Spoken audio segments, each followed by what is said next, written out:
Chicken curry ఈరోజు చపాతీలోకి చేశానండి. స్పైసీగా గ్రేవీగా రావాలంటే ఎలా ఏమేమి వేసాను ఒక్కసారి చూడండి. ఎన్నెన్ని వేసాను. 3 స్పూన్లు శనగ నూనె వేసానండి. అంటే టేబుల్ స్పూన్ కదండి, ఆయిల్లో ఉంటుంది కదండి. ఒకసారి చూడండి స్పూను. హోల్ మసాలా వేసుకున్నానండి. చెక్క లవంగాయి యాలక్కాయ వేసాను. ఒక 4 ఆనియన్స్ తరిగి వేసాను. అల్లం వెల్లుల్లి పేస్ట్ ఒక 3 స్పూన్లు ఉంటుందండి.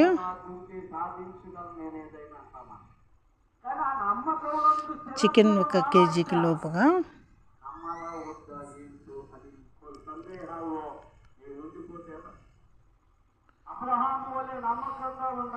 రెండు గుండెకాయలను వేసుకుంటే భలే టేస్టీగా ఉందండి. టేస్టీకి తగినంత కల్లుప్పు, 1/4 పసుపు, 2 కొబ్బరి చిప్పలు మెత్తగా మిక్సీ పట్టుకున్నాను, వడపోసుకున్నాను చూడండి. ఇలా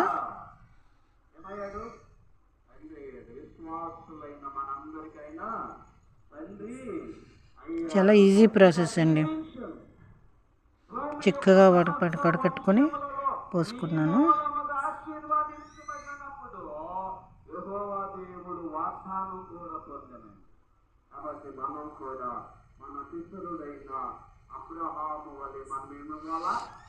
పచ్చళ్ళ కారం అండి 1 spoon, table spoon. Garam masala 2 స్పూన్లు.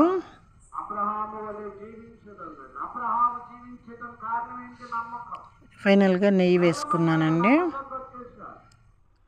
వీడియో నచ్చితే లైక్, షేర్, సబ్స్క్రైబ్. సాంబార్ కారం అండి, అంటే మసాలా కారం 1 స్పూన్ వేసుకున్నాను. స్పైసీగా గ్రేవీగా చపాతీలకు చాలా బాగుందండి.